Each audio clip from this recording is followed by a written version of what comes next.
Welcome, listeners. This is Sanjog Aul, your host, and the topic for today's conversation is your discovery data good enough for the court? And I have with me Federal Judge John Facciola. John is a United States Magistrate Judge with the District of Columbia. Hello, Judge. How are you? Thank you for joining us. You're welcome. Thank you. And how is life treating you? Very busy? The fall is good for you? Well, unfortunately, I root for the Washington Nationals, so I'm still in mourning, but I'm slowly and quietly coming out of it. All right, great. So the topic that we picked up just as a premise, we know that organizations are spending a whole lot on eDiscovery, and they always try to go about, spending the effort, blood, sweat, tears, and dollars into making sure that they produce as an evidence is really utilized in the best interest for their cases. Now, some of them or many of them have, mentioned that many times there's a risk of them not being as admissible. Now, first question I'd like to ask you is that all the discovery, the eDiscovery related effort that is being put in is front loaded and has a sunk cost involved with it. What do you think the corporations can actually proactively do to prevent such sanctions? Well, I think the first thing and the absolute crucial thing to do is to have in place a records management policy. That is, we are doomed now by our own machines, and that storage capacity keeps getting cheaper and more capacious. So the motivation maybe 30 years ago that storage would cost a lot and therefore you didn't keep things has disappeared. There is unfortunate tendency to keep things. Well, if you keep things and you don't have a record management policy that lets you get at them, if you insist on keeping things, even though the utility of keeping them has disappeared, you're creating a perfect storm with yourself. You have a mountain of data. And now you're in the process of having to collect it, refine it, produce it, and search it. You're the architect of your own destruction. If you don't have in place a records management policy, it helps you do all of those things as efficiently as possible. If you are in that situation and you haven't done those things, well, then you may get the checkbook out, because now you're going to have to pay someone, lawyer, vendor, whatever, to do what you should have been doing all along, which is be able to collect and identify what is needed for this particular lawsuit. So in that sense, it's troubling. Now, while you mentioned that there may be cases where people may not have an effective records management system, and on the other hand, corporations must be striving to make sure that at all times they're at the top of their game. Are there any specific standard guidelines related to eDiscovery related records management, other activities and checks and balances which should be put in place to prevent such sanctions? Well, I think that the records management policy that is adopted should have several elements to it. First of all, it's got to be enforced, and that is very difficult in a gigantic organization. Susie keeps everything, Joe doesn't. Martha keeps some stuff and throws some stuff out. One of them backs up to her own hard drive, the other backs up to the cloud, and it's chaotic. So as this is going along, it's not sufficient to simply issue the traditional memorandum that says how you do things. It is to monitor it is being done. And if it isn't being done, to correct it immediately and then make sure that it is being done. In other words, from a judicial perspective, it is one thing for you to tell me, well, we added records management policy, and pursuant to that policy, we did X, Y, and Z. That is an infinitely better position to be in than to come before me and say, well, we had a records management policy, but not too many people knew about it, and those that didn't bother complying with it. And that's why we can't find the information you're looking for. That's leading with your chin. That's asking for trouble. So what I hear from records managers, the people who are actually doing this, unfortunately, their complaint is I really can't seem to get management's attention. I'm not a profit center. I don't move the bottom line up or down. And it's very hard for me to get the attention I need and the resources I need to do my job correctly. And the net effect of this is that by default, everything is kept. And as I said before, that's a sure recipe for disaster. Now, when you did mention about the structure and some clear guidelines which are to be managed, is it truly black and white, or would you say there are shades of gray? Well, I think where we are now, I think basically in terms of where we are, no one is seriously suggesting, certainly no judge has ever suggested that you have to keep everything. The point is this: when you are sued, or when you have reasonable expectation that you're going to be sued, whatever is in place that might automatically delete or destroy information has to be stopped for at least long enough to identify where this information is and to get it, as it were, offline on a separate depository where it can be retrieved. So that's item number one. So that guideline is inexorable. And the courts are uniform. If you have reason to believe you are going to be sued, and you don't turn off automatic deletion systems, or you don't make some positive effort to keep the documents that you have reason to believe pertain to this lawsuit, you're going to get into trouble. Because at that point, if you say to someone like me, well, we just were negligent, that's one possibility. It also could be true that you were up to no good, that you were trying to destroy that information. And once it's concluded that you are trying to destroy that information, the whole structure changes, and it makes sanctions much more likely. So what typical technology and processes are you seeing organizations deploy and adopt to help reduce this risk of inadmissibility? And what do you think people who have done a good job, what's working well there? Well, I think that, I don't know, I can't pretend that the next piece of software with these particular bells and whistles is going to do something that the others do. Where we have seen the most dramatic development, certainly in the past couple of years, is in the capacity to search this information using technologically assisted review. That is, to someone like me, I'm 67 years old, who spent a good chunk of his young career at least turning over pieces of paper in warehouses in the middle of nowhere. That was supposedly the gold standard. Eyes-on review. It turns out that the people who have studied this have established, I think, beyond any reasonable doubt, that's not only the least efficient way to do it, it is also about the system that is most likely to lead to errors. Human beings are simply not very good at that. It's a question of patience, tolerance, and a lot of other factors. So now we're seeing a methodology arrive where that is done technologically using the same sort of systems we see in other aspects of our economy. So in the technology-assisted review situation, you have a mountain of data. And maybe 10 years ago, you would have used keywords, this word, within so many words of that word.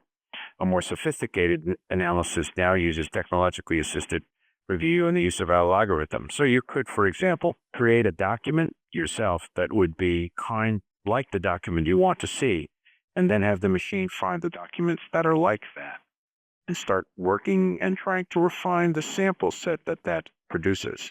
While this is complicated, it holds up at least great possibilities of be the one way we may have to manage this information and to truly know what we have. It's not so much that you've kept all of this stuff, is that you've kept up in a way that nobody can really figure out where things are. So in the traditional computer systems that we have on our desk, they may have a search capability, but nothing is half as sophisticated as what's needed. So technologically assisted review shows up and tries to do that, to channel that using the computer's capacity and various methodologies to find stuff. Let's take a quick break, listeners. We'll be right back. And let's look at what is typically a court's basis for rejecting eDiscovery data as evidence. Are these rejections fact-based or discretionary? Let's explore this when we come back. Please stay tuned. Take control of eDiscovery with flexible integrated solutions designed for early data assessment, processing, document review, and litigation presentation. LexisNexis offers comprehensive solutions that work together as well as with other industry-leading tools to help you maintain a seamless chain of custody throughout discovery. Most of these solutions can be offered in a hosted environment with access to fully customizable support resources dedicated to your success. You are listening to CIO Talk Radio Viewpoint. Welcome back. So, Judge, typically, what is the court's basis for rejecting eDiscovery data as evidence? And are these rejections fact-based or discretionary? Well, they're fact-based, and indeed they're based in the federal system, certainly on the federal rules of evidence, basically, but as far back as anyone can recall in human history, we've been confronted by the reality. How do we know this object is what it purports to be? This is Uncle Harry's will. How do we know it's Uncle Harry's will? Well, that's Uncle Harry's signature, and here are the two witnesses who watched him and heard him say, "This is my will, and I'm signing it." In a digital world, we can't do that anymore. Right? So we have some information that has been gathered. The courts have been unanimous in concluding, however, that the existing rules of evidence that we've been using for 100 years will suffice, that we can grapple with these issues. That's one school of thought. There is another school of thought that differs with that and argues that the world is so different. The way information is produced is so different. The new rules are required. The old rules won't work well. And that point of view has shown up in a couple of cases. And there's a very famous one called In Re Vieni, I think, involved the bankruptcy court. And the question was, what did the creditor owe? And the attorneys for the creditor, what the debtor owed, or the attorneys for the creditor showed up with a data processing sheet. Said, well, here are his debts. And the judge said, well, how do you know that? What is the source of it? How did you get this? And where did it come from? And it was a classic example of the court questioning whether or not this particular information was validly produced, so you could draw some conclusions for it. We're beginning to see some really fascinating cases involving the use of social media and how we can prove that particular postings on a page are what they are. And there's a very famous case in Maryland called the Griffith case. Basically, it involved the contention that when a witness slipped, as they say, that has changed his testimony, it was because he was intimidated by the defendant. A police officer testified that he saw on the defendant's girlfriend's Facebook page a notation that the defendant, whose name was Boozy, I guess, Boozy's in jail, and then said, quote, "Stitches get stitches," i.e., if you cooperate and with the police, you'll get stitches, you'll be hurt. And the question was whether you could get that into evidence against Boozy, the defendant. The lower court held that you could, but the Court of Appeals in Maryland rejected that and reversed and concluded that there were insufficient indicia that was truly from this woman's computer and insufficient indicia that he had anything to do with it. So we're now beginning to see the courts confront this reality, and we're beginning to have them struggle with how do we know these postings for Facebook pages are what they purport to be. There's been some very interesting research and thought about that. For example, you know as well as I do how easy it is to dummy up a Facebook page, how easy it is to create a website in the name of someone else. There is a famous case you may have read about. There were two young teenage girls who were competing against each other, and the mother of one of them was a very nasty person, and she created a persona. She created a young man who pretended to be interested in the daughter's rival, and then sent a message to her that said, "I don't want anything to do with you, you're ugly," and whatever. And the next day, that poor kid killed herself. So the case is looked at with people looking at it and saying, you see what we're talking about. You see how easy it was to make that up out of whole cloth, even though we now know that the human being whose Facebook page supposedly was, whose website it was, I guess, didn't even exist. So that leads people to argue that the traditional ways of doing it are not right, and we should be focusing more scientifically on how information is produced in the world in which we live. Now, given where we are with this unstructured data that you were talking about, maybe text messages, blogs, videos, social media posts, even technology is catching up. So you at your end could have a doubt about whether this was dummied up or was it something which was in reality. And on the other hand, the corporation which may be utilizing social media could also be coming up to speed with how to create a rather reliable audit trail of sorts and or change logs, which will make you feel comfortable that, yes, I can allow it to be admitted. That's exactly right. In other words, the easy answer in the Boozy case, stitches get stitches, was to seize the computer and give it to a forensic scientist, or I'm sure could have told us very quickly by looking at the registry or where else that the message did come from that computer and give us the time and the place and all of that. It's when we resort to this secondary evidence where we get into trouble where it may not fit. So I completely agree with you. To produce the information or to have it produced in a way that is scientifically verifiable and to have people ready who are forensic scientists to speak to that issue is one easy way out. In other words, those of us who think that these old rules need some refreshing would say that would be a very good example. And we would say then, when you think about it, it's actually the cheapest way to do it. It's surely much easier to have a forensic scientist say that was posted from this computer at 7:08 on August 21st, 2008, than it is to try to establish it some other way. If you had the chief information security officers, the general counsel, and other business leaders who are essentially in a case or they may come across a case where they might be vulnerable, what is your advice to that community, if you will, to make sure that when they do put in the effort and the dollars are indeed spent on the eDiscovery, you are creating a higher probability of them getting admitted? I think the entire process must, from beginning to end, have that as its focus and goal. In other words, in a physical universe, we talk about the chain of custody, right? So the prosecutor gets up and offers this gun into evidence. And the question is, how do we know is the gun that was taken from the defendant?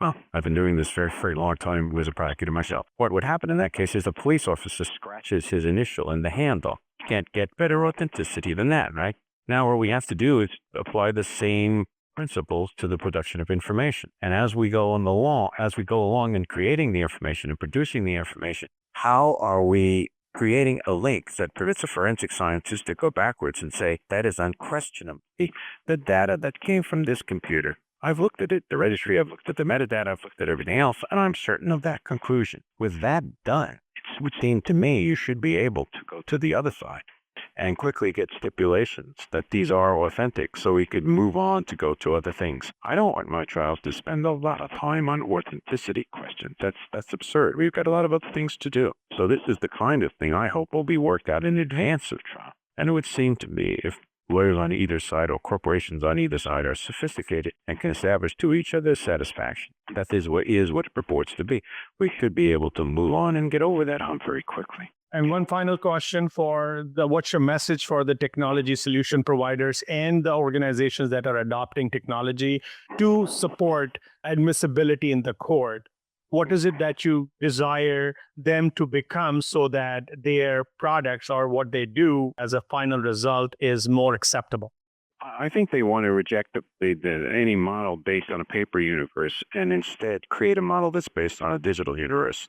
So that as scientists and as people who actually work with this data, if they are comfortable, if the board of directors is comfortable on basing its budget for the next quarter on these projections, then that should be sufficient to satisfy me and other judges that it is what it purports to be. So the point being that as you create this information, you are sensitive to concerns of it being attacked as inauthentic down the line. Then you start thinking about chains of custody, about preserving the information behind the data, the metadata, the registry, whatever, that shows where it was and when it came about.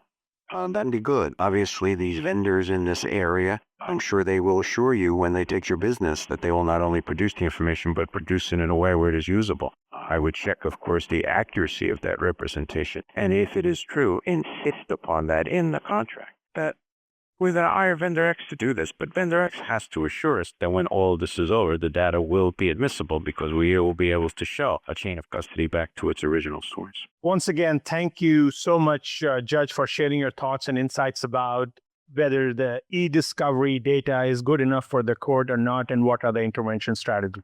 My pleasure.